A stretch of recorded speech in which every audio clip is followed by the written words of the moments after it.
Hi, welcome to my podcast, Becoming a Cut Flower Grower. I'm your host, Lydia, and I'm here to share my year of growing and selling cut flowers. I'll be giving you the lowdown on everything I'm doing and sharing all the highs and lows, the good times and the inevitable disasters, all in real time. Join me on my cut flower journey, starting right now. Hello and welcome to the latest episode. It's Friday, the 12th of June, 2026. Welcome to the latest episode. It's really nice to have you here. Thank goodness it's Friday. We have had so much rain this week. It's unbelievable. It's been very heavy. It's been overcast. It's been cool. It's been windy. And I booked it on a partial annual leave because, as you know, I just got back from house sitting on Monday. And my garden is a tip, my house is a tip, the field is a tip. Everything has just basically fallen over. And I thought this would be a really great week to spend it on the plot. And the forecast was looking quite good, actually. And then the reality was that it's just pretty much rained on and off all week. And so I actually went back to work today because I'm also not good at not working. And the weather's been, of course, lovely today because it would be, wouldn't it? So tonight's episode is going to be a really great one to use if you actually just want to fall asleep in about 20 minutes, because it's basically just going to be me ranting and raving like a lunatic, because I try so hard to be positive in these episodes. I want it to be real, obviously. I'm not going to lie to you. But I also realize that you're not going to tune in just to listen to me ranting and raving because you want to learn what it's like to become a cut flower grower. Well, tonight is going to be a really, really hyper real episode because I've hit an absolute brick wall this week. I have got absolutely no motivation, no drive, no energy. I feel really low and feeling like I just don't have the right flowers. They're not in the right place. They're not ready. Things are still not even in the ground. Literally every bad thought that you could have, I've had them all this week. And I've also eaten really badly, slept really badly. I drove into town the other day and parked, and I got out and realized that my front tires were over the allocated lines, and I thought it'd be just my luck to get a ticket. So I got back into the car and started it, and it wouldn't start. So literally, I mean, that just sets the tone for how this week has gone. So I had to call the AA out and went off and did everything that I needed to do in town. I had to leave a note on the dashboard to tell the ticket man that it had actually broken down and I couldn't even get it into the space in order to get a ticket. Anyway, I got back to it, forgot that it had broken down, got in, and it just started. So then, of course, I had to cancel the AA. So it has literally been one of those weeks. I also managed to cut my arm really badly on the field a couple of days ago. I bought myself a new pair of Niwaki snips, which I was very, very excited about. And I am only keeping them on the field. Like, they are not allowed in my work toolbox because they'll get ruined. So I keep them on the field, and they're like my special flower cutting snips. And I don't know if you've ever had a pair of Niwakis, but they are possibly the sharpest snips you'll ever experience in your life. And I haven't really cut anything since about October because they really are just the snips that I keep on the field. Haven't used them for ages, forgotten just how downright dangerous they are. And because I wasn't in the right frame of mind, I wasn't concentrating. So I was cutting back all these forget-me-not seed heads away from my dianthus. And I don't really know what I was doing, but for some reason, I just managed to slice the inside of my arm open. And it was one of those cuts where you don't feel it. I mean, I think it's the sharper the tool, the less you feel it, right? So I didn't feel it. And then I looked down and all of a sudden there's just blood absolutely everywhere. And I've missed like a vein or an artery by about a centimetre. And it was really quite a wake-up call because obviously I'm on the field by myself and it's really not the sort of thing you want to be doing. So I had to... stop the clock, obviously, because I do everything on the clock. So I'm timing myself. So it was very irritating, and go and sort that out. Now I've got a very good first aid kit on the field because the chickens are always getting into scrapes. So I have got an entire cupboard that's actually hung on the wall so that nobody can get in or children can't reach it or anything like that, with absolutely masses of kit and caboodle and antibiotic sprays. And I didn't put that on. I very, very nearly did because it's like a miracle product. And I thought, no, just leave the wound clean. So I cleaned it all up And then it was one of those that I thought, gosh, it might actually need stitching, because it was honestly, it was really bad. It's a good job I'm not squeamish, because it was just horrible. So I thought, well, I don't want to have to even contemplate going to get that stitched because I'm too busy. So I'll just gaffer tape it up. And I've got loads of gaffer tape up there, because along with cable ties, it's the most useful stuff you can have. So I actually just gaffer taped the wound up so that hopefully the sides of the cut will stitch neatly together without me having to go and have it stitched. But I could have done without that. Now, all the data collection that I've been doing, which I'm so proud of, I've got this folder with all these crop data sheets, and every crop has its own sheet. In fact, every succession has its own sheet, which I think Jenny Marks would probably say is a little bit excessive. But I thought, well, if I'm going to do it, I might as well just do it, because I also started off a lot of the successions in different techniques. So some with the soil blocking, some with the chicken thigh trays with me doing everything in rows, some with the chicken thigh trays where I just tossed all the seeds in. So I thought, well, I'll have a crop sheet for every single one. And then obviously I've got crop sheets for, yes, so for every single annual, every single perennial, every single shrub. The roses are all lumped in together. And then I've got plain sheets which just record activity that I do on the plot, which is not directly related to a crop. So for example, weeding around the IBCs, or cutting back the living paths, or building something or making something. If it's not related to an actual crop, then it just goes on this plain old sheet. And I was uploading the sheets yesterday to keep an eye on how things are going. And it's quite horrifying the amount of time that I have spent there. And obviously last year I did a little bit of data collection, but not as much as I should have done. So I didn't have an accurate picture of how much time I'm spending up there basically, and what I'm doing. And this year I'm literally on like page 2 of the general tasks that aren't allocated to a crop, and the minutes are really stacking up. And all of this is going to have to come off my revenue at the end as an expense, because it's my time, which has a monetary value. And my aim is to pay myself back out of everything that I sell. But it's actually quite horrifying to see all of these minutes adding up, and then every minute gets converted into a monetary value, so I can see exactly how much each succession has cost me. And then fingers crossed, when I sell it, obviously then I'll be able to see exactly how much profit was in each succession and for each individual crop. But I need to not only make the money back, which would be just breaking even, but I actually have to make a profit so that there is something to invest back into the business for next year and the future.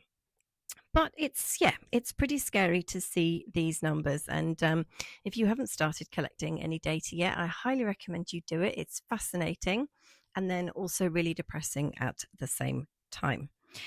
Now, nobody wanted my stems on the hub this week. There are some bits of good news that I'll tell you at the end, but I'm just going to get all of this off my chest so that you can just understand what it feels like when you hit a brick wall when you're a cut flower grower. I put lots of lovely stems on the hub over the weekend, and nobody wanted them, which is very depressing. And why nobody wanted my Astrantia, I have no idea. And in honor of my beautiful Astrantia, that is going to be today's plant profile of the week. And it's a gorgeous, gorgeous flower. So all those florists who didn't want it, they have totally missed out. I also haven't posted on Instagram this week, which is obviously not the be all and end all. But there are some posts that I wanted to do, because obviously the Flower Farmer magazine came out, and I wanted to share that and say how amazing it is. And not just because I'm in it, obviously, but because of the fantastic content that is in there and the amazing job that Sophie has done putting it all together. I honestly don't know how she does it. I really hope she comes on the podcast, because my first question is, Sophie, how on earth do you do it? What else? So other growers I know are starting their biennials off, and I'm like, I haven't even planted all my annuals yet. Like, how are they doing this? This is why I say to you, don't compare yourself to other people, because it's absolutely fatal, especially if you're having a really bad week. But when you're new, you probably do. I do. I can't help myself. And then I always feel really bad afterwards, which is pretty much like what social media is like, isn't it? you think it's going to be a bit of a time filler, and then you fall down a rabbit hole, and then you just feel awful about yourself afterwards. My garden is a jungle. I think I've mentioned that already. I have hacked back things so that I can at least get up and down the pathway. But it's just so depressing. And I think it's the middle of June now, so we're nearly halfway through the year, and I haven't even sat out in my own garden yet. And you could say, well, that's because you've been sitting in someone else's garden for 3 weeks, and you would be right. But I really, really just want to go and sit in my own garden, and it just needs a bit of work before I can even go and do that. My fish tank, so those 7 tiny baby goldfish that I got, that are not even gold, they're black anyway, that I got, that I thought would be just really easy and I could just pop them in the garden, should not probably have said yes to them, because they have taken up masses of time. And then, of course, in the last month, their Belfast sink has all gone green. So I got home and had to buy a pump for them. Got the pump and unpacked it all and realised I'm going to need an extension cable. And then, because it's outdoors, I need a special extension cable where I'm not going to electrocute myself, because I don't mind bodging some things, but I really don't like messing around with electricity. So I had to buy, I think I bought a 10-meter one in the end, to run it from my shed to where the Belfast sink is. And I didn't have time, I couldn't be bothered to carefully tuck the cable along the back fence behind all of the plants. Excuse me. So I've just laid it along the path, and that has worked. That is absolutely fine. So they are now in clear water instead of slightly green water. I have a huge, and I do mean huge, it's over 6 foot tall thistle growing outside my greenhouse door, right in the doorway. And obviously I've known it's there. I've known it's there from the spring. And I collected some thistles years ago in the hope that I would sell them, and nobody wanted them. So that I just think, gosh, my selling technique is clearly appalling. But I think some of the seeds must have dropped out of them as I was lugging them in and out of the greenhouse to keep them dry, because I've now got thistles popping up all over my garden. And generally I don't mind, but this guy, I didn't have the heart to move him. I'd forgotten just how big and enormous they are. And if you've seen them, you'll know that all of the stems are covered in thistles. And it's like a small tree at this point. Not thistles, sorry, spines, covered in really, really sharp spines. And then the clever thing that these thistles do is, where the leaves join the main stem, it creates a sort of cup effect, and the plant stores its own water, which is like a genius idea. And I'm so admiring of it. But what happens is that every time I go in and out the greenhouse, I get caught on the spines. And then when the plant tips over, I get covered in water. So really not impressed about that. And I've tied him out of the way last night because I just got so irritated. I couldn't bear to cut it down because it's very beautiful. But there's something about the doorway of my greenhouse. It is the self-seeding zone. And I wouldn't mind, but like, there's so much of the garden that things could self-seed in. And whether it's me just dropping stuff as I go in and out, or it's on my shoes or something, I don't know. But I have a whole load of stuff in the way of the door. So much so that you just have to climb over stuff now to get in. So I've got a couple of grasses. I've got some strawberries, forget-me-nots, obviously. I've got a geranium and also a poppy, which I also can't bear to move. And I don't think they transplant, because I have tried that in the past and they just collapse immediately. So I'm just going to have to leave that there and then try and catch it before the seeds drop, or that will be a whole world of chaos for years to come. And I've also got hornets nesting in my shed, like as if that wasn't enough. And the little entrance hole that they use is right over my hardening off table. So I'll be standing there rearranging stuff in a sort of procrastinating style. And then these hornets are just coming in and out, which is terrifying. They're like the big, scary, possibly the big, scary European ones that you're supposed to report on an app or something. If I find time, I might do it, but then I don't want them to come round and burn my shed down. So I don't know. And then I was thinking maybe I should block the hole up and then they'll go somewhere else. But what if there's some of them inside? I can't kill anything. I feel so bad about it. So I'm just doing nothing, which obviously just allows the problem to get so much worse. So I can hear you wondering, has anything at all good happened this week? Yes. 2 good things have happened this week, and I'm excited to tell you this. It doesn't really balance out all the 20 things that have gone horribly wrong, but two good things. One is a chicken related one and one is a flower related one. So let's start with the chickens because they're the most important thing. Goose laid an egg yesterday and I was so shocked. I've taken a photo of it. I can't believe it.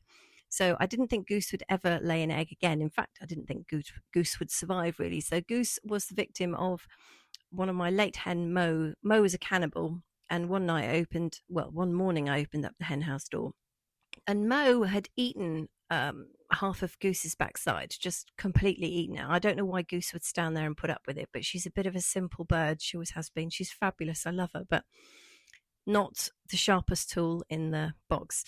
Anyway, took her to the vet and said, please stitch her up. And he said, oh no, she won't make it. I said, just stitch her up. She'll be fine. So he did, bless him. Plastic surgery on a chicken, honestly. It's no wonder I have no money. And she spent about a month at home with me with this very, very expensive ointment that you put onto cuts. But I can highly recommend it, actually. Where's the thing? It's what I put on my arm yesterday. It's called Pronto San. You can buy it on the internet. You can get it on Amazon, actually. Pronto San Wound Gel X. Really, really, really clever stuff. Anyway, she had a month of that. And then it's all healed up. So she's doing really well. And she's now in this special VIP area with Molly, who's tiny, and her daughter Kermie, who's now permanently resident in there. And she's such a happy girl now, Goose. It's amazing. She clearly doesn't like Roland. There's a bit of a theme there. The girls do not like the cockerels. They'd much rather be on their own. I'm not going to say anything about that. And so she laid an egg yesterday, and I'm amazed that any of her backside things really work. I mean, she can obviously go to the toilet and things like that. That's the most important thing. Obviously, if she couldn't do that, I'd have had to make alternative arrangements for her, but she can. But I never thought she'd lay an egg again, and she does the most beautiful, beautiful, beautiful dark brown eggs, like super dark, not like the ones you find in the supermarket, but like really dark. Amazing. Anyway, so that is a very, very good news story. And the second good news story is that I sold my first stems this week to my wedding and event florist, Jo. She came to pick up on Thursday, so I cut on Wednesday because obviously it was honking it down with rain on Thursday and I didn't want anything to get ruined. So she took some Orlia and some cornflowers, white cornflowers, some Cephalaria, that's the giant scabious, the very pale, buttery, lemony yellow one, which is gorgeous, some Pittosporum, and also a bucket beech and a bucket of hazel. Now, the hazel actually is also a bad news story because when I was cutting that and got up close to it, I realized that something has munched holes in all of the leaves and most of the crop is not saleable. So that's a bit disappointing going forward. She had the pick of the bunch there. So I'm not sure whether to just pollard it all down to the ground, coppice it rather to the ground, and see if I can get any more new growth or what really. I'll have a think about that over the weekend. Anyway, so there you are. That is why I'm feeling, absolutely the lowest of the low. And normally I'm really excited on Friday and very happy for the weekend and everything else. But this week, no, not been feeling it this week. Now, before I go, I have got the plant profile of the week for you. And this is the Astrantia, the beautiful Astrantia that nobody wanted on the hub. But honestly, they're missing a trick because it's gorgeous. I've got a variety called Roma, which is the very, very pretty pink one. The plant is commonly known as masterwort, which is a pretty horrible name, but the plant itself is ridiculously pretty. You've got these sort of pin cushions of tiny, tiny florets in the center surrounded by what looks like petals on the outside, but it's not. It's like papery little bracts. And it's a hardy herbaceous perennial.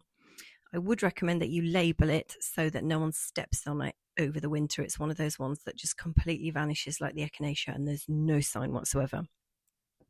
It originates from Central and Eastern Europe in the alpine meadows and deep mountain grasslands. So that tells me that it likes to have a moisture retentive soil. I mean, gosh, doesn't everything?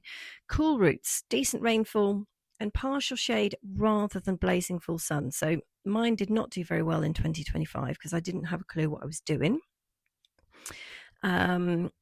And it just baked. I mean, we had droughts and 4 heat waves, and it just took an absolute pasting, and it was very disappointing. And I don't think I sold any of the stems until it had a second flush in the autumn. So I would say try not to grow it in full sun, or you risk having short stems, very crunchy leaves, and not many flowers. Now, it is popular with florists. I know my wedding and event florist likes it. It's soft and airy. It's incredibly pretty. It goes well with everything.